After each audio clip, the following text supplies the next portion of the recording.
Wonderful Blog Talk Radio. Kyle, is that you? Yeah, I'm here. All right. My icons are showing up. Well, how was your New Year's and Christmas that didn't join us last week? Pretty good. I probably ate too much for Christmas. New Year's was pretty fun. It was exciting. It was a long weekend, but it was exciting. Yeah, we had. New Year's was just exciting. Yeah. I was in bed. Well, 8:04. We were running around Rainbow City, Alabama. You guys were out in donuts practicing for the ice bowl. We were. There was probably 4 to 5 trucks in the field at the same time, within probably 50 yards of each other. So it got really dangerous. I'd have to say, but it was fun. Everybody walked away with no injuries. I might have blew my truck up, but that's a different story. That's a whole different story altogether. So it's just one of those things, but it was fun. Well, I'm glad that you're safe. Yeah. Ryan Gray, welcome to the program. I was off the program for a second. Yeah, I on my dashboard here, I've got my number, your number, and Kyle's number, and the wonderful buttons that tell me where live is and hang up and mute and screen not showing up. So this is going to be a fun episode of In the Dirt. Yeah, you're kind of breaking up a little right now, a little bit. Can you hear me better now? Yeah, we can kind of hear you. We can kind of hear you going in and out, but hopefully it's coming through on the other end. Okay. Yeah. Like I said, we're only going to be as good as Blog Talk lets us, unfortunately. We might be making a change in venue soon. Well, guys, we are on the brink of starting the season here in the state of Alabama this week. Starting Thursday is the Ice Bowl. Tonight is the Ice Bowl preview show. And we're going to have people. We're going to have Randall Walker, the 2009. He's the champion from 2009 Ice Bowl.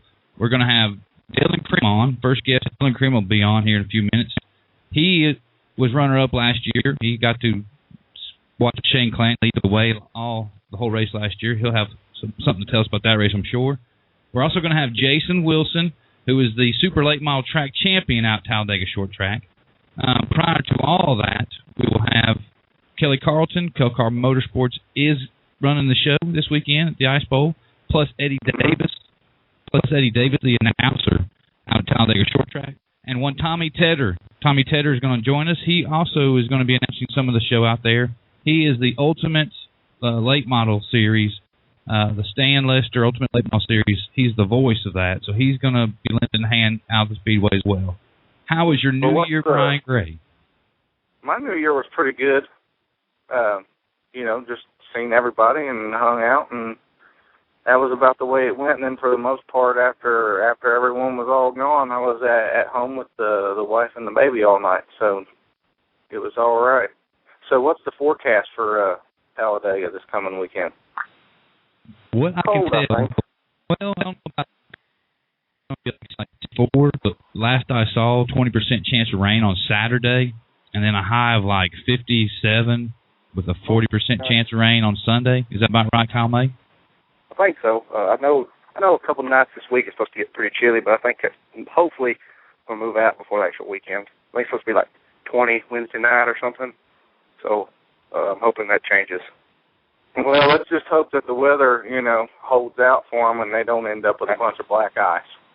Well, I'd rather it be a little cold as raining, because I've been down there and it's been raining before, and that's almost as miserable as it being cold. So,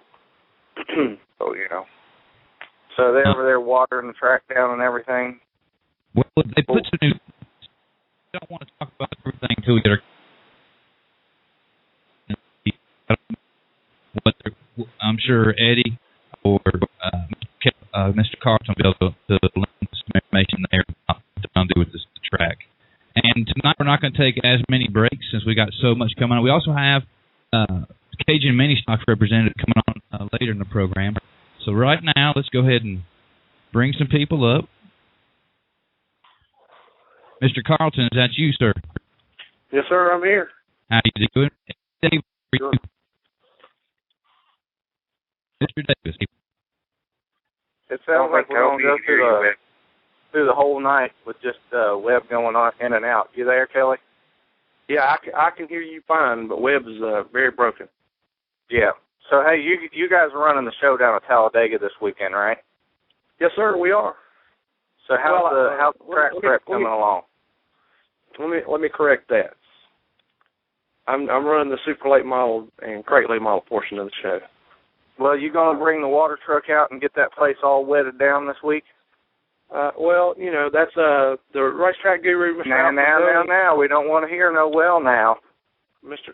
Alpha Gurley presents Talladega with the one of the best, the most racy surfaces in the South by far. We don't want to see no black ice this weekend. We want to see them hauling in. Well, I'm afraid you're looking at the wrong racetrack if you're looking for hooked up. Talladega is famous for its black ice, and I've seen, I don't know, pretty close to 50 or 60 races there in my lifetime, and I've only seen a couple of bad ones, and that was day races. So that's what I'm saying. You need to throw all them guys are expecting to go down there and it be all black slick. They need to prep it up, have it hooked up, and throw them all for a loop.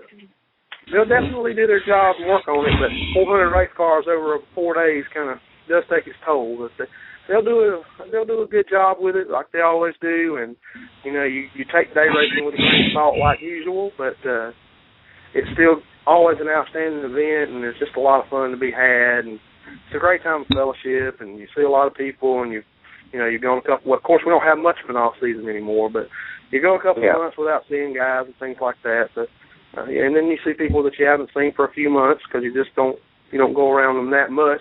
See them in Talladega or wherever. So it's a really exciting time for the year for us, and it's just really an event. Now, can you guys hear me now? I've been working behind the scenes. Just need somebody to tell me you can hear me. I can hear you, but you're kind of distorted, but we can definitely hear you. We can hear what you're saying. I was just ribbing Kelley about, the track prep. Well, I spoke with them today, and they are in the process of getting it all together, and Alfred's out there working very hard on it now, and it all should come together. I spoke with Preacher this afternoon, and they're all excited about seeing everybody. Mr. Eddie Davis, track announcer on a weekly basis there at Talladega Short Track. Mr. Davis, how are you? Doing just fine this evening, Webb. I hope everybody is having a good New Year so far. We're all excited about what's coming this weekend. It's about time to get back to racing. That's right. Mr. Davis, give us a little bit of a rundown on the schedule of events starting with Thursday. Thursday will be a open practice. It's going to be opening up the gates at 9:30. At 9 a.m. There's going to be a driver's meeting. Gates are going to open up at 7. We're going to start hot lapping around 9:30, and we're going to practice all the way up till 5 p.m. All divisions. All right, and now, am I coming in any better, guys? I'm trying to work this out, so just let me know. Yeah, I think you're going to have to live with what you got, Webb. Okay. Now, we got the Cajun Mini Stock guys going to be represented out there this weekend. Give us a little bit of information about those guys before we have Pat on here later on. Well, Cajun Mini Stocks was an entity that was actually out of Louisiana, and they were acquired early in the season, and from Elvis and some gentlemen by the name of Pratt Williams and also John Booth took over that series, and during the off season of Talladega Short Track, I had the pleasure of working with them some, going to the Gumbo Nationals with them and a few other places up at Green Valley, and you're going to be seeing a great show. I mean, they have taken the Super Ponies, as what they were called, to a different level, and it is being run very professional. These guys have got a lot, and girls have got a lot to look forward to for the 2012 season from the Cajun Mini Stocks. All right. Hey, Kelley, I read on Facebook there's going to be special tire sampling. Can you go ahead and give us a little information on all the samples you'll be taking? Sure. Typically with every show we do now, it's kind of a standard practice for tire sampling, but we'll be taking some random samples throughout the event. We'll take some at qualifying, we'll take some from heat races and consolation races, and certainly from the feature as well. The samples will be forwarded over to Blue Ridge Laboratories over here in Hudson, North Carolina, and they are the number one laboratory that all the racing entities use. They have a great program and good folks to work with, and we're going to try to keep everybody on the up and up on the crates and supers, and hope everybody comes to race and not cheat, kind of thing. Yeah. Yeah.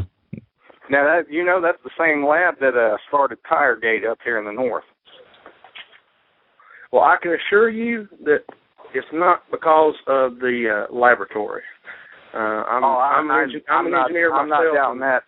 I'm not doubting that at all. I was just wanting to throw back to some things that went on earlier in the season this year up this way. Right. And so if those guys are down there messing around, they're going to find out. Oh yeah, yeah. I'm somewhat of an engineer myself, and I've seen their process, and I'm certainly not a lab analyst, but I've seen their process, and they're very strict about it. And we actually, when I started doing this, we actually went to them, and we worked on recommendations for making sure that those samples were not contaminated in any way. And we have a really painstaking process that we take, and it's maybe a little over the top, but we just feel like it's probably the best for kind of eliminates any questions about anything. We have the guys use their own grooving iron to take the sample with. We seal it right there in front of them. They sign off on the sealing process. Blue Ridge Laboratory actually provides documentation that they received the bag intact and sealed and things like that. So it's just a really painstaking process that we've done that we feel like is probably one of the best that anybody has out there right now to ensure for the racer who we're taking the sample from, they feel safe with it and feel like they're getting a fair shake, and then the guys that are racing against those guys that have the sample state feel like that we're doing what we should be doing. Well, that's a good point. Go ahead. I was just saying that was a good point that you guys have the team use their own tire groover to take the sample with.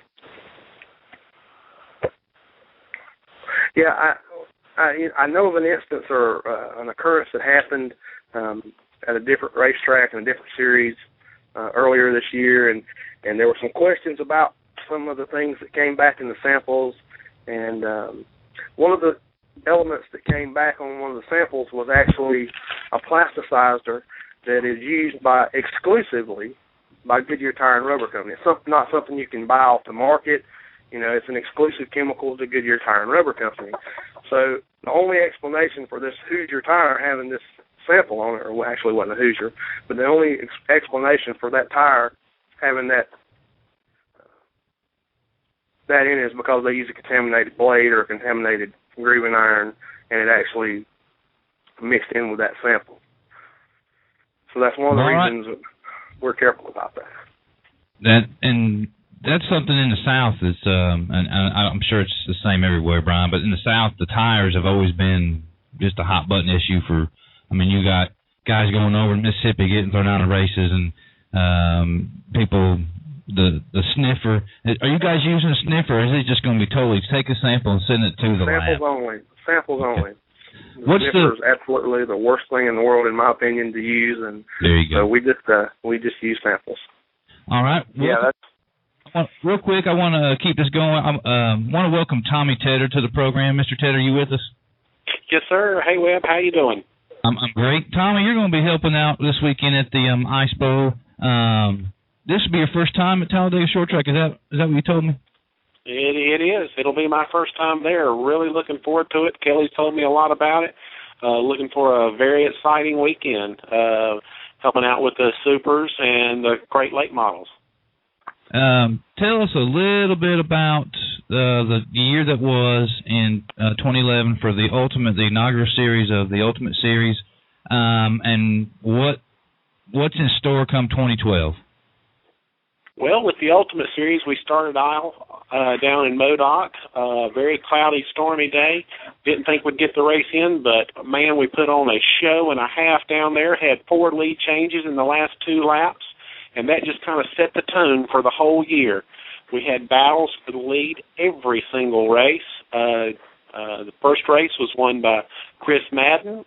Then we followed up with 2 in a row by Jonathan Davenport, with Steve Shaver coming off at turn 2 at 311 Speedway, leading the race. Davenport gets by as Shaver broke. All season long, we had a very tight points battle featuring Chris Ferguson. He was ultimately our winner of the points series, points championship. Casey Roberts and Chip Randall.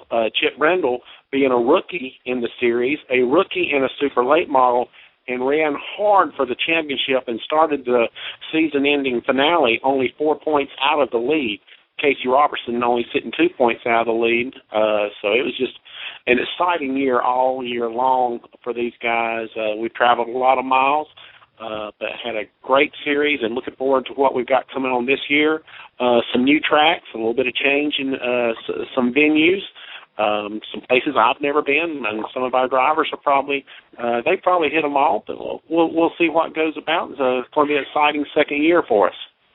Well, you're on there with Eddie Davis. Eddie Davis is the weekly announcer there at Talladega Short Track. Eddie, give Mr. Tedder a brief rundown of what to expect this weekend, which will be your second Ice Bowl. Did Mr. Davis hear me?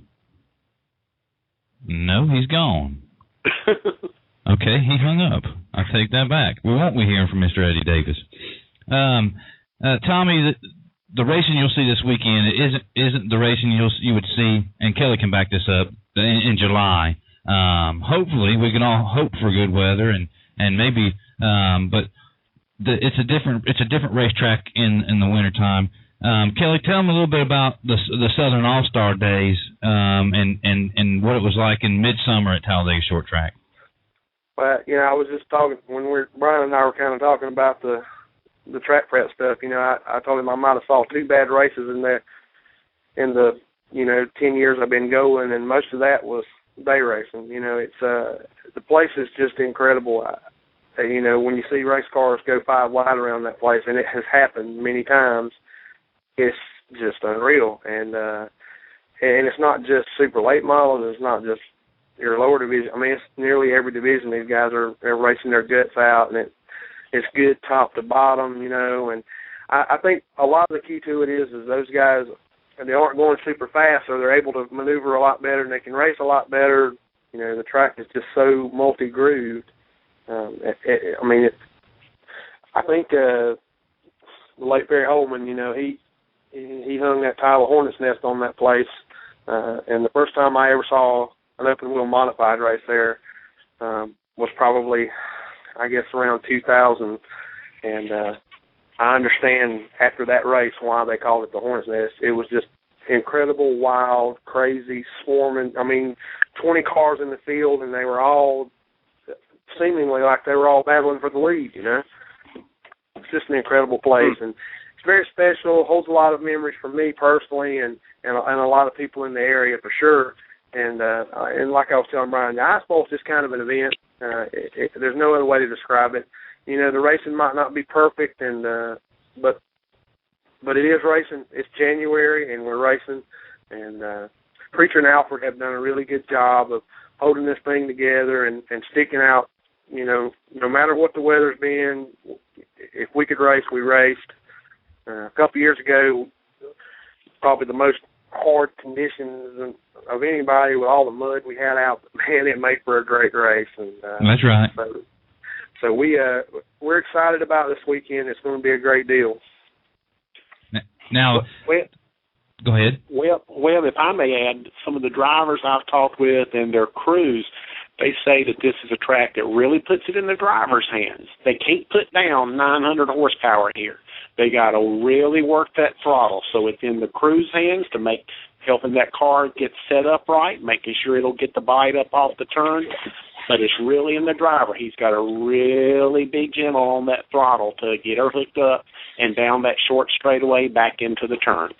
It's definitely also one of those speedways where you better watch out for the hometown guys. You know, you got Stacy Holmes and Terry Smith, guys like James Klein. The hometown guys are going to give you everything they got. They're speedways. Randall Walker. Randall Walker.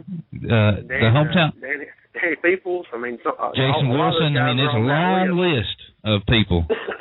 It's not going to be easy for anybody coming in looking for an early season win. They're going to have to go get some of the guys that do this every Friday and Saturday night.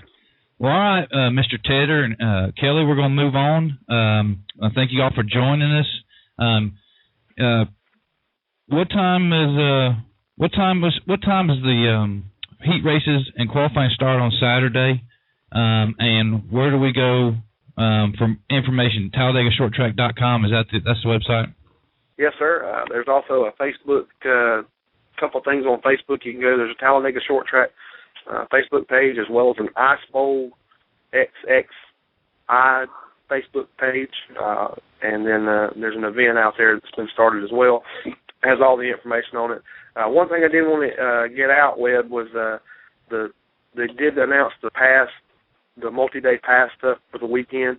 There won't be a grandstand multi-day pass, but there is a 3-day pass for the pit for $70 and a 4-day pass for the pits for $90. So that's a pretty good deal there. Gets you in all 4 days for under $100 per person. Is pretty good nowadays. So we're really excited about that. The website, when you go out, Talladega Short Track, should have all the information. There's an Ice Bowl tab on there that you can click to get that information, and we're looking forward to having everybody. Well, all right. Well, I certainly appreciate it, Kelley. We'll see you this weekend. Mr. Tedder, be safe coming over from the Carolinas. We'll see you this weekend. Thanks for having us on, Webb. We'll appreciate it, and look forward to seeing everybody down there at Talladega Short Track. That's right. It's time to go racing, boys, here in Alabama. All right. We're going to go to a quick break. When we come back, Kyle May is going to conduct an interview with Dillon Crim, runner-up to last year's Ice Bowl. Gave Shane Clinton everything he could handle. So we're going to take a break and we'll be right back with Kyle May and Dillon Crim. Welcome back, race fans in the dirt. Kyle May. I didn't know the music stopped. It was still making noise on my phone. My bad. Okay. Go ahead, Kyle May. Dillon Crim, how's it going, man? It's going pretty good. You have a good New Year's and a Merry Christmas?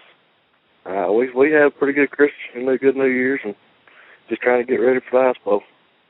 Well, I understand. I know what you mean, man. Everybody, I mean, I know you, Webb knows you, and I'm sure some listeners out there know you, and majority of us know that you are the man. And just wondering, who is Dillon Crim and what is Dillon Crim Racing? Just give me an update on that and why you're the man. Just tell me. It's kind of hard to explain. It's kind of a deal where it's kind of me and my sister, and we kind of do it all. It's we kind of go. We travel around. We go. It's just me and her most of the time, and I have a few buddies that help me on the car and stuff. But as far as all in all, I mean, I get my dad to help me do some stuff on the cars. As far as he'll help me scale them out and stuff, but everything's there. It's me driving. It's me calling the calls on setup. It's anything gets done. It's all me. We do it all there. Well, I'm a big fan. I've been watching you the last couple of years, and I don't think I've talked to you at the track, but I've talked to you a couple of times on Facebook and that kind of thing. And I know last year I pulled for you the entire race. I have to say you were pretty much folding Shane Clanton's quarter panel up to touching the back of his head, I believe. And you had I know you had a tire mark all the way across your whole nose piece from just lap after lap of just kind of pushing him. And just going through my mind, I've got a certain handful of people that I wouldn't spin out for that spot, but Shane Clanton was not on that list of people that I wouldn't spin out. I would probably have to dump him. So just tell me, what kept you from spinning him out? And I'm sure it was a respect kind of thing, but just tell me what was going through your mind the whole race. Well, it was a privilege just to be able to start the Ice Bowl. I mean, that's a race. It's a big race to me, and we've never really done that great in it. We made it one time, and then we came back last year, and we were all good all week. I thought we were really the car to beat, and we slipped up, and we went out early to qualify, and we got messed up, and we got in the heat race, and it started third, which was the next best place to start on the pole because it's one groove. And, if I'd started on the pole, Shane would have been behind me. It would have been the same race. It just been him probably knocking my quarter pounds off. And we were sitting there riding, and I knew if I took him out that I was going to the back. And we just rode, and it was a privilege for me to run second to Shane. Shane's one of the best in the country. He's traveled all over and done it all. He's been one of the people I've always watched since I've been little. And he was one of the main people I remember watching when I'd go over there on some All-Star shows and stuff like that and watch. And he's kind of been one of my heroes there watching race. Hey, Dillon, this is Webb. Have you got a chance that day after the race? Did you get a chance to talk with Shane? Did he thank you for driving him so clean and not trying to take him out? We talked there a little bit, and I've talked to him a little since then, and we both agreed we had a good race, and he tried to he acted like he didn't know I was there the whole time and stuff, but whatever. But I'm pretty sure he knew I was above that quarter pound for him. Yeah, he had to know. There's no possible way he didn't know. I actually watched part of the race back, and every time I would turn number 2, it was like you were tapping him on the shoulder because you were all over him like white on rice. Let's just say that. Man, I was so good getting into the corner, 1 and 2, and it had a few ruts in the center of the corner, just a few holes that had knocked out, and I could drive my car so deep down the corner and hold the bottom where he was having to back off and just try to block the line that I could just knock the quarter pounds off of him, and it was really messing me up. I was having to slow it down so much getting in that it was killing my momentum off. And then every now and then he'd pull me down the straightaway, but it was just, I just couldn't get my car to go through the corner because he was slowing me down so much in there. Now, following him for that many laps, were you? And I know that you're trying to win a race. I get that, and that running second is nobody's plan. But while you were following him, did you get to learn anything from him and his lines he was taking? Did you learn anything from being behind Shane? I was watching him as far as how he was doing his braking, his throttle control, and how he was slowing his car down enough to drive it into the bottom and block the line. And he didn't have the faster car. He kind of outsmarted me on driving, and he drove across the bottom of the racetrack, and he could enter a little high and drive it back down across the racetrack and keep his car freed up more. And it wasn't killing his. He wanted a little softer right rear tire, and he wasn't killing his tire as bad as I was. And I learned a lot on how he was entering the corner and keeping his tires from getting hurt. Now, I've run this into the ground, but my co-host, Kyle May, has already put his car in the crate portion of the race. And since you're not racing crates, can you pass some of the Crim mojo over to my driver and get him up front? What can you tell him about Talladega and the crate car? Man, just you got to have it freed up, but you got to have it where to scotch and where to go. It's got to be able to have drive it to come up off the corner.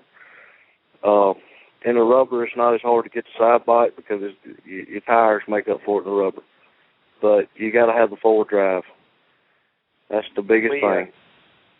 When I won that race down there, we were free in the heat race a little bit, and come feature, I was running a little bit high on the racetrack. Come feature time, I moved to the bottom, and it was the first night they put that new clay on, and the racetrack was rough coming out of 4, but I just pretty much put my left front tire up on the dirt bank on the inside and just rolled through the corners. I mean, that's all I could do that night, and that taught me a lot that night, and I'm hoping the ice bowl's similar so I can, kind of do the same thing.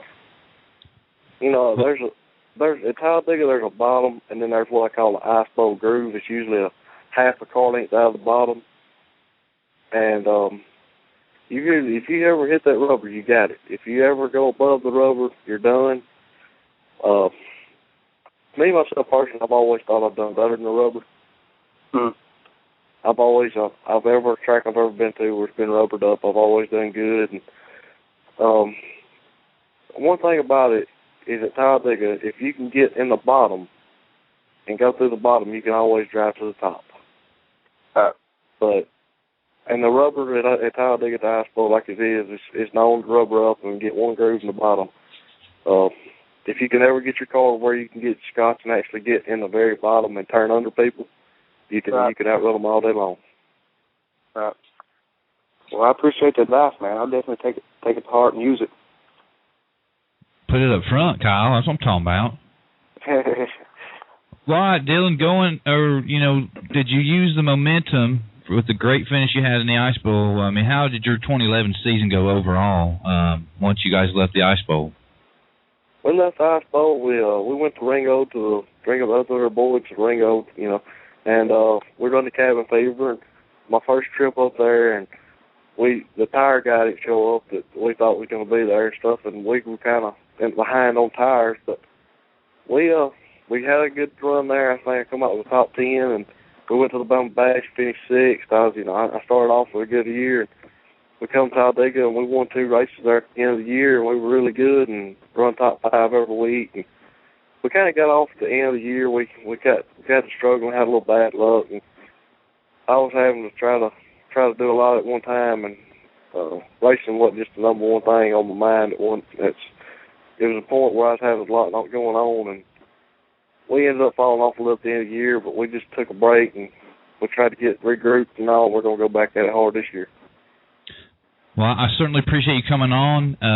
You guys probably about ready by now, ain't you, to be over there Thursday?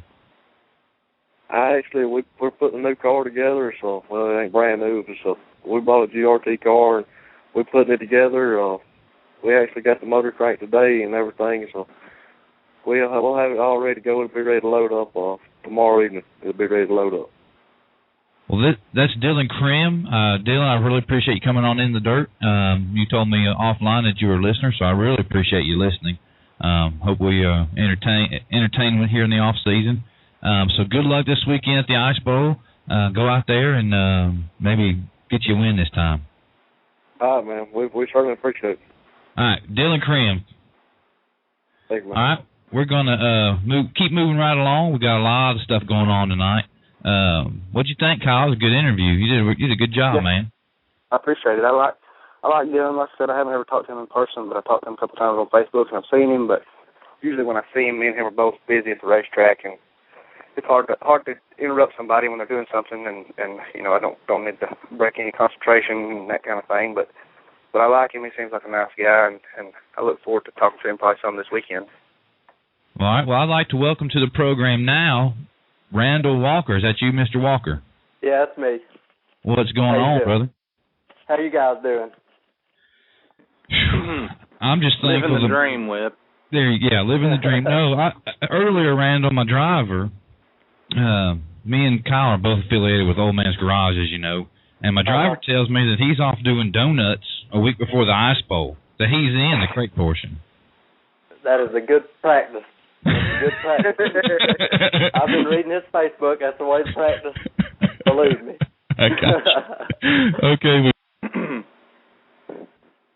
I pulled back up to where we were parked at, and sounded like my truck had a little man under the hood with a ball peen hammer. So I had to do a little work. You just decided to finish it off. Well, that's I'd rather you abuse that Ford. Was it the Ford? Yeah, it was that old 83 model I just bought. Within a week, we all bought trucks that are pretty much identical for some reason.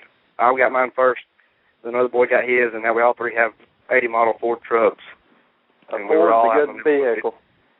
Yeah, it's all right. Mine's a little rough. Mine's probably the roughest one of the group, but I think I probably had the most skill of anybody in the field out there in the Ford, the back 40. But it was pretty exciting.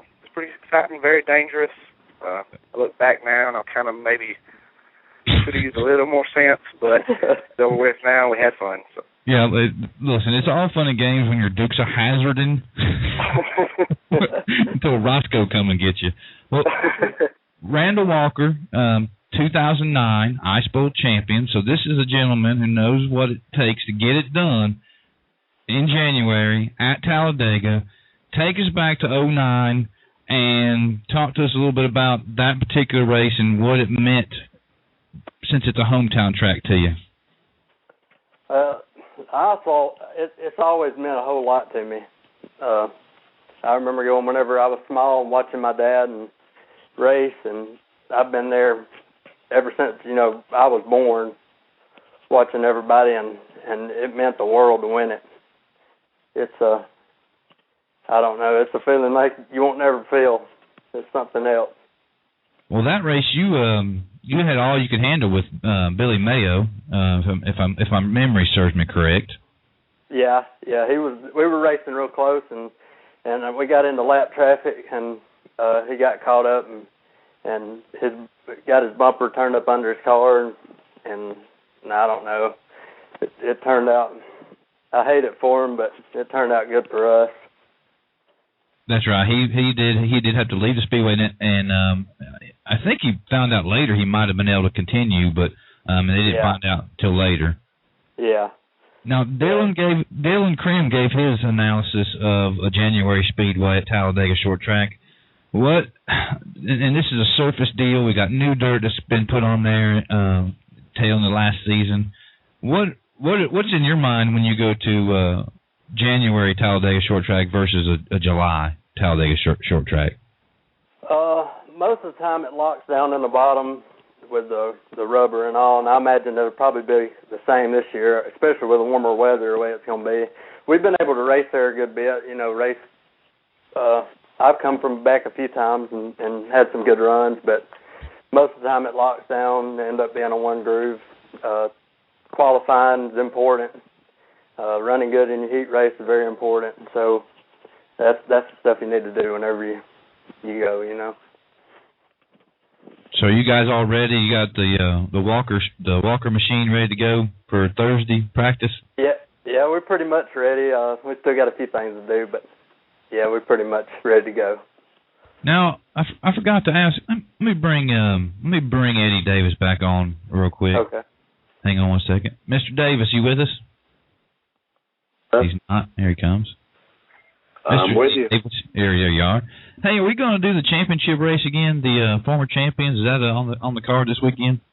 No, we're only going to do that about every 5 years, and of course we did that last year, that being the 20th year, and we're going to do it every 5 years. We'll do the race of champions, and we'll have Randall back in for sure. Hope that he will come and attend with us, but that'll be every 5 years.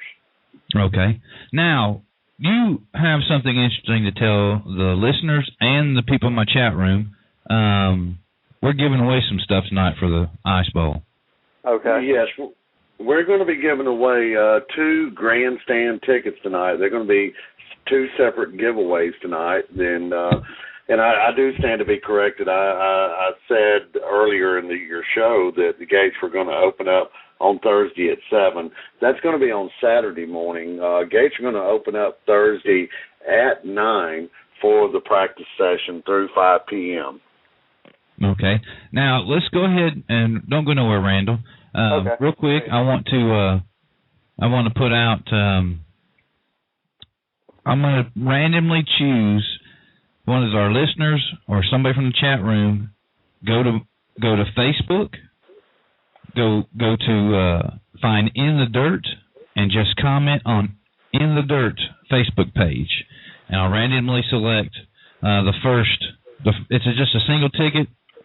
Yes, it's going to be a single ticket, but they can upgrade that ticket for the pits.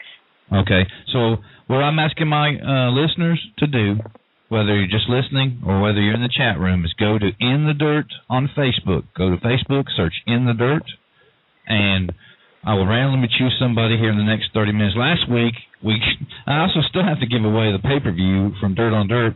God bless him, my great-uncle Bud calls in, and he was our 10th caller out of 10 callers, and I couldn't give it away to my family. That just wouldn't have seemed right. He's listening tonight, by the way. Thanks for the call, Bud. But again, I want everybody to go to Facebook and search In the Dirt. And once you get there, click on our page, and you should be able to leave me a message. Or you can search Webb Dillard and leave me a message too. Just put that you're an In the Dirt listener. If you do it that way, looks like I'm looking at the Facebook page right now. Okay. And don't forget to refresh it, Webb. Yeah, that's what I'm looking at right now. So I'm making sure I can make this thing happen. The Carlos thing last weekend, I've got red things every which way. Also, this just ends the program, as they say on the news. Shane Clanton is trying to get a ride for the weekend. He has not finished his car yet. Anyone interested in helping, I guess, with Shane Clanton, call Kelley Carlton or email Kelley Carlton. And you can connect with Kelley Carlton also on Facebook. But evidently Shane Clanton's looking for a ride this weekend. Anybody out there listening wants to contribute or knows a way. So Randall, last couple of years, you raced for yourself, and then you started racing for somebody else, hadn't you? Yeah, I drove for Dan Miller for half a year last year, and started driving back for ourselves again. And okay, you're back driving for yourself. I seen you up at Fort Payne since the Ice Bowl victory. How have things gone just overall? It's been pretty good. We've struggled a little bit, but we're starting to get our stuff back together now, and I feel good about the Ice Bowl again this year. We always run good there, and but we're getting stuff back where it ought to be. Well, all right. Well, we certainly look forward to seeing you out there at the Ice Bowl as a former champion. I did get information today that Ronnie Johnson won't be making the show. So that certainly increases most people's chances when Ronnie don't go. Yeah, Ronnie, he's a tough competitor. Oh yeah, Ronnie. I think the first time I seen Randall walk a race, I think he might have beat Ronnie Johnson at Green Valley in a black number 55 car. Is that correct, Randall? Did you have a black number 55 car? Yeah, I did, but I remember the race you're talking about. We run in the Southern Thunder Tour weekly racing series. I can't remember what year it was, but Ronnie was leading, and he had about a half a track lead. Well, I run him down at the end and got into lap traffic. Yeah, I remember that race well, and he did beat me. But I knew it was close, and I beat Ronnie just a handful of times, and I can remember about every one of those. Right. He's very tough every time he comes to the track. First of all, you said you beat Ronnie a handful of times. That's it. I mean, beating him once is awesome, but to do it more than once, that's really cool. Yeah, he is. He's the man when it comes to dirt track racing. He is.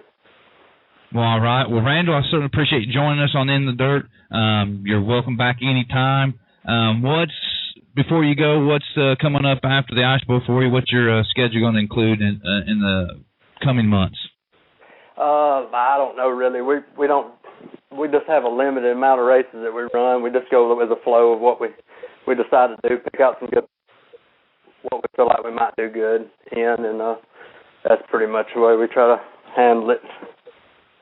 All right. Well, I appreciate you coming on, and we'll see you after this weekend. Okay, I appreciate it, guys. Appreciate everything y'all do for what we love here. Thank you.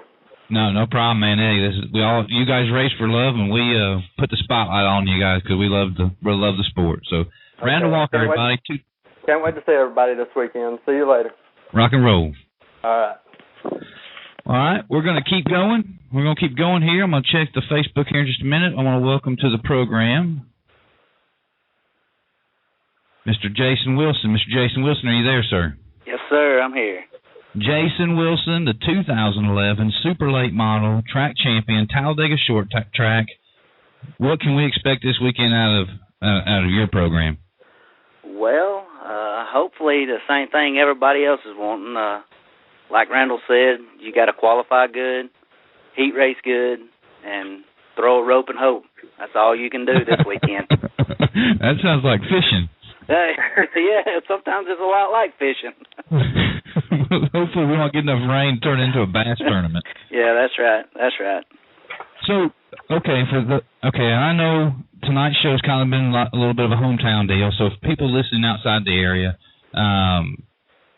Jason Wilson, and your father-in-law is Danny Peoples. That's correct. Danny Peoples has been whooping tail and taking names at the short track for how long?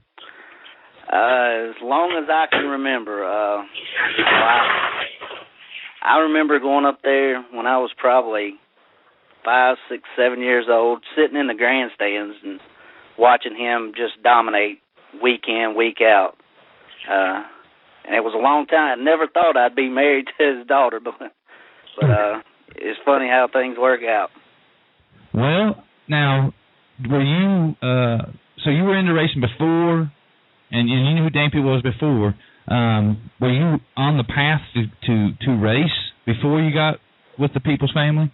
Well, I had a little pony car, a little four-cylinder car back when Talladega ran those. And, man, I couldn't get out of my own way with that thing. And me and Candy, my wife, started dating. And the best advice Danny ever gave me, he told me to sell the thing and learn something about, go with him, help him, and learn something about racing. And that's what I did.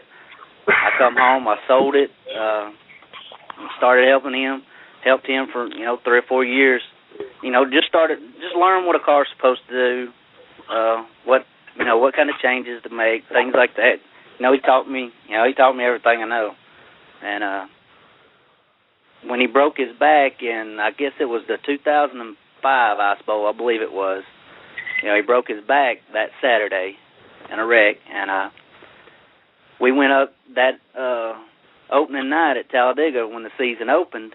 Me and him went up there just to watch. He was walking around in a back race, and this is the first time they had the crate late models. There wasn't but 2 or 3 cars out there, and we was talking. Neither one of us enjoyed going up there just to watch, not being a part of it. Heck, I kind of thought I was better than what I thought I was. Thought I was better than what I was. I told him, man, if I had one of those things, I could win every week. And lo and behold, I come home from work that next Monday afternoon. He'd went and bought a car, and we went and borrowed the money to buy the motor for it, and had some other help here and there. Got the car put together and went to the track that next weekend, and I won the first night out. But it wasn't a pretty win by no means. Like I said, luckily there wasn't but a couple out there. And then the next weekend, I went and I was passing the boy for the lead, and I run over him, tore my car up passing for the lead, and Danny made me unload the car outside, wash it, fix it, then wash it. It was like 100 degrees out there while he's sitting in the shop, sitting in a chair watching and laughing. Drinking lemonade. Yeah, sure was. And that taught me a lot right there. And, we went on and, finished up the year good and won several races, and then, the rest is history pretty much. But, Kyle May, tell me the story again about what you said one time to me about racing for the lead, and sometimes it's cheaper. What was it to stay where you're at, or remember? Yeah, in my experiences, and I've been yelled at probably 100 times about it by my father. He probably yells at me. He yells at me on a regular basis, but he really gets upset when I tear stuff up trying to win. Yeah.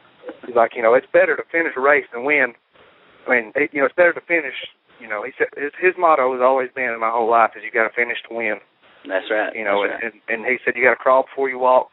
Walk before you run. And it's really taught me a lot. I've been racing for almost 6 years, and that's where I've got all my teaching from. And it's been strict, but it's been good. And I've learned to finish second, finish third, and come home with no car. So yeah, really, I know. That's exactly right. I've got my tail chewed out so many times, and he's good about teaching me. He was good about teaching me right from wrong. And it has taught me a lot. I take last year probably was my biggest growing up year. Last year was the last year I actually raced for him, and he still, if I did wrong, he'd let me know I did wrong.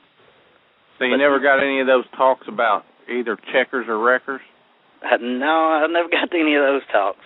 See, that's kind of the motto with people around here. It's checkers or wreckers. Yep, that's exactly right. It's tough racing in some of those, the lower classes. Late model is a lot different than the crate and sportsman. The late model most of the guys respect you, you know, and they don't want to work on their stuff all week. But the lower division, they're just learning. And it's tougher racing in those lower divisions. Now, we talked to Dillon Crim this evening. We talked to Randall Walker this evening. Yeah. Now, you're the super late model champion at Talladega Short Track. Tell me about, tell me about racing against Boucher and Holmes and Terry Smith and all those guys on a weekly basis to be a champion. I mean, because those guys are really tough. that name really exists. What's that? Boucher. Tim Boucher is a multiple track champion. Oh, I thought you were going to say Bobby Boucher. Not quite as Cajun. Not quite as Cajun. Not quite. Yeah, not quite as Cajun.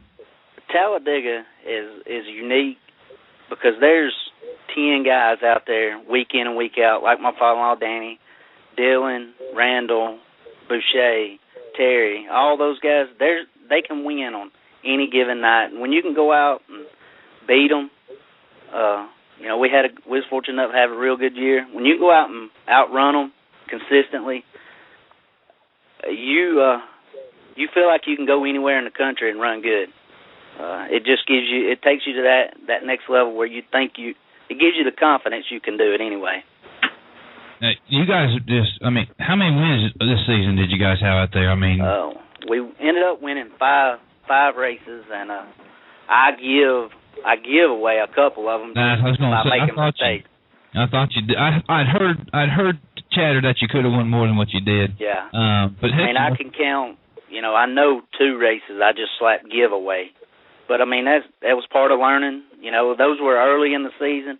You know, I learned from them, and tried not to make the same mistakes again. But I had a lot of help this year. Like I said, Danny, he helped me tremendously. Mike Rhodes, Shane Layfield, Big Ed, Tommy, all those guys. The night we probably won the championship. We didn't even start this year out to even race for the championship. We were just gonna race a few races here and there, and to see what happened. And it got on in the middle of the season, and we closed up on second place. I think we was about 23, 24 points behind, and then second. And I said, man, heck, we got a shot to win this thing. I think we'd done won 1 or 2 races. So we got a shot to win this thing. And then we, I think 2 weeks after that, we decided we was going to make a run for it. I went out to qualify, and I was laying down a good lap. I mean, the car was really good, and coming down the back straightaway for the white flag, drive shaft broke. And when the drive shaft broke, I don't know if it revved the motor up, it broke the water pump. So the water pump went through the radiator, tore up power steering lines on the rack, and I didn't get to qualify. Well, Danny didn't have his car there that night, and we all jumped in there. Like I said, Danny, Mike, Shane, we all jumped in there, changed all that stuff. I mean, you wouldn't believe the stuff we had to go through just to get out there to start in the rear of the field and come back and finish 5th. And I said right then after that race that if we win the championship, that will be the night that we won it. That's right. That's right. It's always that one extra effort night that people. Yep. That's the difference. Didn't you have a top 10 finish at the Gobbler? Yeah, we went up there. After the season was over, I went to North Georgia the next week, the week before the Gobbler, and I finished 5th. They had a 2,500 win race over there and finished 5th over there. Never even seen that place.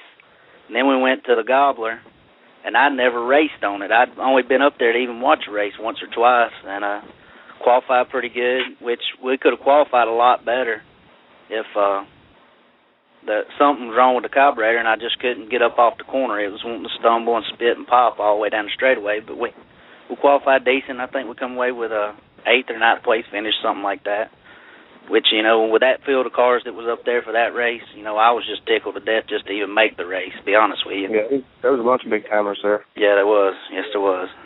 Now, okay, we've asked everybody else. We've asked Randall. We've asked Dillon. Kyle May has commented on his thoughts on the Speedway. What does Mr. Wilson think the track's going to provide us this weekend? 1 lane dead in the bottom. everything you learn from a weekly show, forget, because it won't work. Well, and listen, I'm not trying to.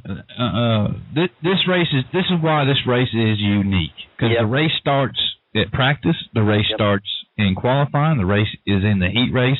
It's just not about the feature. Exactly. It's everything. Exactly. You got to start racing when you get that car off the trailer. Last year I went up there and we were really fast Thursday, really fast Friday, and we were fast qualifying. I set quick time in my group, which Ray Cook was in my group, and I got to start on the pole in my heat race. And I think I was the only one all weekend that actually got passed. But, because I run down there and made a mistake, and I slipped up out of the rubber and let Cook by me. And I made the wrong decisions for the feature, and, the car was good. It just wasn't that good. But at least it was Ray Cook and just not somebody, nobody, Yeah, at least it was Cook. Nobody can fault you. It doesn't make you feel any better when somebody gets around you with. No, it don't. It don't matter who they are. Well, listen, but you can say to yourself, well, it's freaking Ray Cook. He raced me clean, I let him, he got back, and I kind of bumped his quarter panel when he got on by me. But, I knew I'd made the mistake, and I just had to let him go. Wasn't no sense wrecking him or me, either one. Now, Brian Gray, let me go back to this Ray Cook. If I made a mistake and you passed me, I would say, it's Brian Gray. I would say, that's Brian Gray. That right there is the reason why you got passed, Webb. Because you already gave up. I did. No, but I ran out of talent, and you're better. Would that not be the case on the track? We need to have the End of Dirt 500 at a go-kart track somewhere in Tennessee. There's all kinds of go-kart tracks in Tennessee. We need to go somewhere and I won't give up. Matter of fact, I'll probably get kicked off the track before I give up. That's typically the way it works when we show up at those places. We've got a little, I guess you'd call it a backyard racetrack over here by my house. Wait a second. Some guys have made one, and they race on that thing every weekend. They get out there and prep it just like, Talladega does. I could probably get y'all a couple of go-karts borrowed, come down here just to put on a show. That sounds like a station. Come in on that one. No. You have no comment. You have that pasture in Pisgah, Alabama, where you do donuts and burn up Ford pickup trucks. You're not invited to this. Young people. I just got a call from the Swami. The Swami. For 6 days. Listen, hey, shout out to Jody Shannon's Dirt Race Connection. The 6 days of Swami, excellent. Those were pretty good clips, weren't they? Yeah, they were excellent clips. Jason Wilson, I'd like to thank you for coming on In the Dirt. Tell me, what is the program? What does the Jason Wilson program have in store this year? Track Championship, maybe the dream, the world. Well, I wish. I don't see that happening right yet. Man. Not unless we can get somebody to fund us substantially to head up that way. But we're going to try to break out a new car first of the season. It's actually the one I took up there. It's not actually a new car. I went up there and blew it up, blew up the motor in a hot lap last year, and we just put it on the shelf. So I'm going to have a new motor for it and break out that car and just start at Talladega here and there, and then we're going to try to bounce around here and there for some 3,000 and 5,000 win shows. Well, certainly good luck. Good luck this weekend. I know we've talked to your competitors, and Randall and Dillon. Good luck this weekend. Hopefully at least one of the three hometown guys in the super race to bring home. Anybody want to thank for the championship from last year? Yeah, Tommy Pope with Tommy Pope Construction, DTR Racing Supply, Triple R Painting, Coosa Industrial Metals, Shorty Shocks, and Cofield Racing Starters. And if anybody else is out there that I forgot, I'm sorry. I will make it up to you. But and everybody else that helped me, like I said, Mike Rose, Shane Layfield, and Danny Peoples, for the most part. If it wasn't for him, I wouldn't be sitting here, even getting to talk to y'all. Y'all wouldn't know who I even was. So if it wasn't for him. Well, I think what was the first thing after you caught up or you were the track champion, what's the first thing Danny said to you? Congratulations. He's the one that kind of talked about it, got me hyped up about it because, he brought up that if I was to be able to go on and win it, that I could be the only one to ever win the championship in crate, sportsman, and late model. And, that's something I got to think about it, man. I'd really like to do that. If it wasn't for him even bringing that up, I probably wouldn't even thought much about it, But he told me congratulations, and he don't show his emotions a lot, in public. When we get to the shop, just me and him, we'll talk, man to man, heart to heart. Sometimes it's heated, and most of the time it's not. Well, we certainly want to congratulate you on behalf of Brian Gray and Kyle May, 2011 champion Talladega Short Track. That's something you should wear. That's a prideful thing. And good luck this weekend, man. Thank you. Y'all too. Yeah, give it to him. All right, you too. Jake with us. Hello? Hello. Answer. You're on the air. Somebody's squeaking on me. You're breaking up. Webb. You're just gonna have to give it up, brother. That the old switchboard up there is messing with you tonight. Anthony Davis, go ahead and announce the two winners for the tickets, please. All righty. We've got two different winners tonight. We were giving away two separate grandstand tickets. They can be upgraded for the pits. The first winner tonight is April Todd. Congratulations, April Todd, on your win of that grandstand ticket. The second winner tonight is Heath Lawson from Chilton County, Alabama. So congratulations to both of them. Be sure and go by the grandstand ticket office and see Sarah there at the grandstand ticket office. She will have all the information and have your tickets there waiting on you. A Lawson one. I'm related to a bunch of Lawsons, Webb. Well, Heath Lawson was scientific.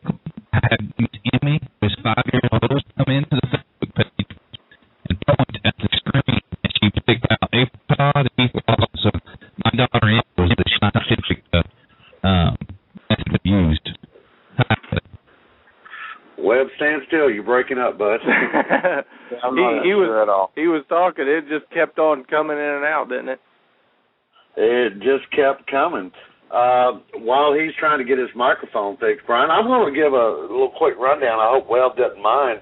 No, go ahead. The pre-Ice Bowl qualifiers on October the 8th, we had a night at the Talladega Short Track that we had pre-qualifying races going on for the Ice Bowl. In the super late models, the Raging Redneck, Ross Martin, picked up the win for the super late models that night. That's going to make him a pre-qualifier. In the sportsman division, Dustin Stewart picked up the win on that night. That's going to put him in the catbird seat for the sportsman division. And the co-host, Mr. Kyle May, picked up his first win of the season in the crate late models. So that's going to lock him in to the Ice Bowl. And in the bomber division, normally weekly division at Talladega Short Track, it's called the Thunder Cars, but for Ice Bowl we call it the Bombers, and that's Scott McGuirk. Adam Smith in the Cajun mini stock division picked up the win, so that locked him into the qualifying. Russell Chapman won the street stock division at the Talladega Short Track, and Mr. Brent Gowers in the Dorsey Supermarket Hot Shots, he picked up the win. So they are all locked in to the Ice Bowl for this season. It's also my understanding they're going to be running the Hot Shots. Normally don't run heats, but they are going to be running heats at the Ice Bowl this year. Well, that's a pretty awesome idea to hold a race earlier in the season to give these guys a shot for the guys that have been there all year.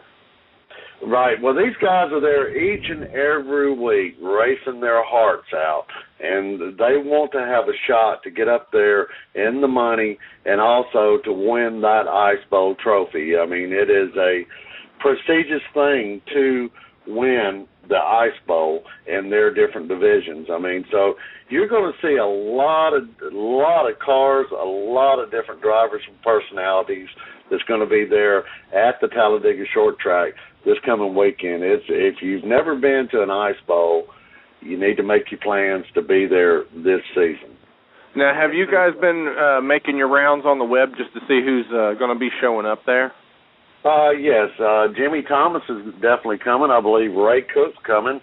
Franklin English is going to be coming. I look at everybody's different schedules, and it seems like we're going to have a full field of cars in each and every division this year. Some of the big names. Ronnie Johnson's supposed to be coming. He said if it was going to be warmer, he would be here. So I think it's going to be warmer. So we should expect to see Ronnie Johnson here also. And go ahead, Ralph. And for the Ice Bowl, just for those people that don't know, what's the payout for the classes? Hang on a second. Let me see if I can grab that info real quick. I should have it right at fingertips. For the super late models, it's going to be a 50-lap show on that, and I'm looking. It's going to be $6,000 to win, $500 to start on the crates. It's going to be $3,000 to win, $250. Type on there that I'm on hold with him. Hey, we got a caller here, Eddie. Go ahead, caller. Hey, this is Pratt Williams with the Cajun Mini Stocks. Hey, Brent, how's things going out that way? Pratt, go ahead, man. How's things going? How's things shaping up for you? I think we may have lost him already. I think we did lose him already. I'm getting messages from Webb that's telling me to pray. So he's having all kinds of trouble over there at the board. Well, the Cajun Mini Stocks is going to be running for $1,200 this year, and they're going to be at 75 to start. Their practice is going to be on Thursday, and they're going to have their heats on Friday, and the consies and features are going to be coming up on Saturday at the Ice Bowl. I think the sportsmen, they're going to be running for $2,500 to win with $150 to start. I was just trying to pick up, Brian, where we left off. And then the open wheel modifieds are going to be running for $1,500 to win with $100 to start. And then street stocks are going to be running for $500 to win, $50 to start. And the hot shots are going to be running for $200 with $25 to start. No entry fee on that division. Same with the street stocks. So we've got a pretty big lineup. If you like racing and you like dirt track racing, what a way to kick the year off at the Talladega Ice Bowl. Awesome. I think we've got Pratt back on the line, and he's the one with the Cajun Mini Stocks that's going to be running on there. Pratt, are you with us? Nope, not yet. He's not back. Webb's probably got his hand full there, but got a lot of exciting things to go. Are you with us now, Pratt? That was me trying to say something, I think. Yes, he's on there. There he is. Go ahead, Pratt. Can you hear me now? Yeah, we can hear you. I'm sorry about that. I'm in the middle of nowhere. I ended up having to make an emergency run, but I'm on my way back now. So you're with the Cajun Mini Stocks that's going to be running down at the Ice Bowl this weekend? Yes, sir. My name is Pratt. My partner's name is John. We own the Cajun Mini Stocks, and looking forward to this weekend a whole lot. So give us a little background on the Cajun Mini Stocks and where you guys got the idea from. Well, actually, we ended up purchasing it back in April from a guy named Elvis that was out of Louisiana, and that's where the Cajun came from. He started it and got the ball rolling, but just really didn't have the time to pursue it. So John and I bought it and just trying to take it and run with it, and it's really exploding. The Cajun, the mini stock division in the past years has slowly been in a decline, and we think this is a way to really pull it back out and really pull it back up. So what typically, the mini stocks that I'm used to up here in the north were pretty much open 4-cylinder cars. What are you guys kind of focused on as far as the limits, and what are these guys really allowed to do to these things? Well, they have to have a stock chassis, which would be a Ford, Toyota, Volkswagen, whatever. Has to be a stock block, stock head. Now you can do all kind of different things to the heads and to the blocks also. You run headers, but it has to have that factory stock frame under it. It cannot be a jig car. Trying to kind of limit the field so it has a good quality racing going on with it. And have you had a pretty good turnout with as far as car counts are so far? When we bought it, the lowest car count we had, I think, was 19 cars at one race, and that was in Greenville, Mississippi. We had 38 cars at Green Valley Speedway in Gadsden.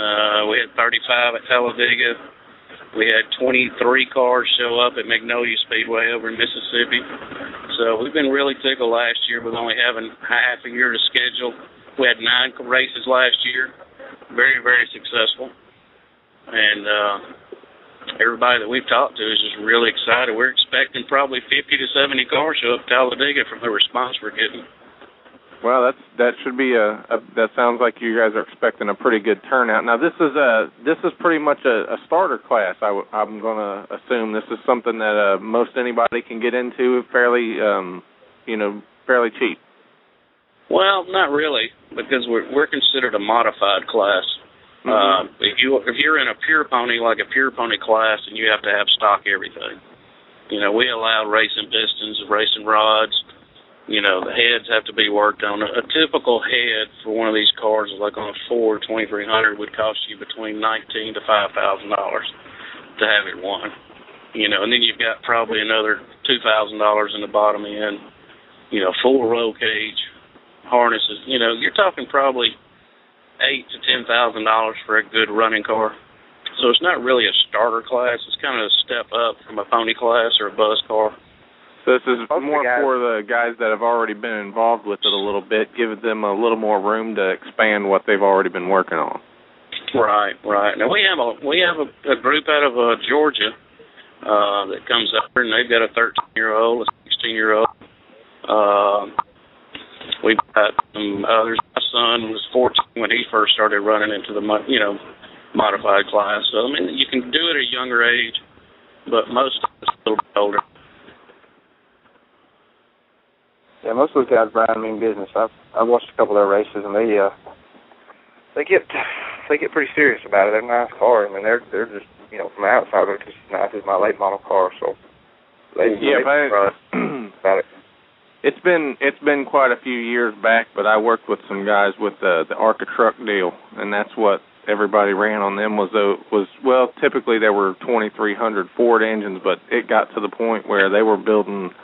There were some guys out of Fontana that had built a special cylinder head for them, and they were getting pretty exotic. Right. And we've kind of limited that. The way we have it, you have to have a stock stroke in the motor, which a stock stroke is going to be in a 23 or 2500 motor. And there's only really 6 areas that you can actually stroke out on measurements. So we've stopped the 27, the 2800s because it's really a stock stroke car. Right. So we're kind of limiting it and make it a better race. But we had one of our. I'm sorry. Go ahead. And there's a big issues up here as far as you said that they had to run the stock frames, and I don't know if you guys have looked into it or what your thoughts were, but as far as cars go, it's getting a little harder to find cars with full frames underneath of them. And have you guys thought about any of that?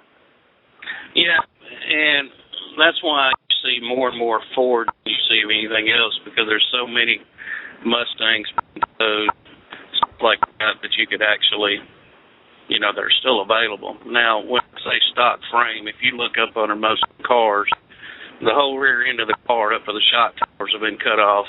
mostly front, and the shock towers have been cut off. I mean, we call for a stock floor pan and firewall on the driver's side and the full frame. And most everybody else has cut everything else off. You know, they're mainly sheet metal on the outside, but, you know, we do require that stock frame, firewall, floor pan in the car. Then they have to be in the stock position. Well, that sounds like a pretty interesting class of cars. It should make for an exciting event. Well, we had a race. I'm sorry, Eddie, go ahead. Are there any names that you're expecting to be there this weekend that normally runs within the mini stock divisions? We got the Mike Miner group, the Triple Threat will be there. John Smart from Winchester, Tennessee is going to be here. Brian Price out of Greenville, Mississippi. We've got people coming out of South Carolina, North Carolina, Florida, Georgia, of course, Alabama. You know, P.J. Williams will be there in his number 20 car. I'm trying to think of some others right offhand. Brian Dodgens out of Gaston, Alabama will be there. So it's going to be a good, exciting field. Well, it definitely sounds like it. Well, what's in store? What's in store later in the year for the Cajun Mini Stocks as far as what's his plans for the next year or so? What are y'all trying to do? Well, right now what we're trying to do is fill out the schedule for this year, which we're looking at about 20 to 21, 22 races on the schedule for the year. We'll run all the way down to November. Next year, what we're trying to work out is to have a northern and a southern division of the Cajun Mini Stocks. Trying to draw a line about Kentucky and then go up, which makes it a good thing so that at the end of the year, you have a north against the south, 10,000 to win race or something like that. But, you know, there's a lot of work to be done before that actually comes to pass. So, yeah, me and Webb's actually thought about some names for them north and south events too. We had a session there a few weeks back talking about it, but that's a pretty good idea too. Yeah, it just takes a lot of work. You know, it'll require some sponsorship coming on board with us to kind of help us out, and we're working with that right now. So it's going to be a big, exciting association. It's just going to take a year or two to really get it on its feet and get it rolling to where it needs to be. Well, that sounds like you guys are looking forward to 2012, Pratt. And then I got an announcement. The first night of the pay-per-view on Dirt was won by Chris Turley. And that's where we're going to go ahead and end the show tonight, Pratt. Is there anything else that you want to put out there and thank any of your sponsors of the events? Well, we'd like to thank American Racer and True Racing Wheels. Check us out on our website at www.cajunministocks.com, and that's with a K-K-J-U-N, and I appreciate you having us on. Hopefully we can talk again some other time. Well, anytime, Pratt. Just call into the show anytime you'd like, and all right. If you got anything you want to discuss. I'd like to thank Randall Walker and Dillon Crim, Jason Wilson, and obviously Eddie Davis is still here with us. Eddie, you got any closing statements? Yes, sir. First off, Brian, are you going to be able to make it down for the Ice Bowl this year? Well, like I said, if somebody needed me to hop in a car and drive, I would figure out a way to make it down there. But as of right now, I'm undecided. I'm really thinking about it, but I'd really rather. It's kind of hard for me to go to a race event and not be involved with somebody somewhere. It's just hard to sit in them stands. I can put you to work. I can put you to work. Don't worry. You're welcome. If you can get, what I mean when I'm talking about work, I want to be sitting behind the wheel or something. Oh, okay. I want to get down there and race with some of those Southern boys. I get very rare instances where I get to race against the guys like Shane Clanton, and I never get to race against Ronnie. It seems like all the times that I've made it down south, either to Tazewell or whatever, he's never been there. So.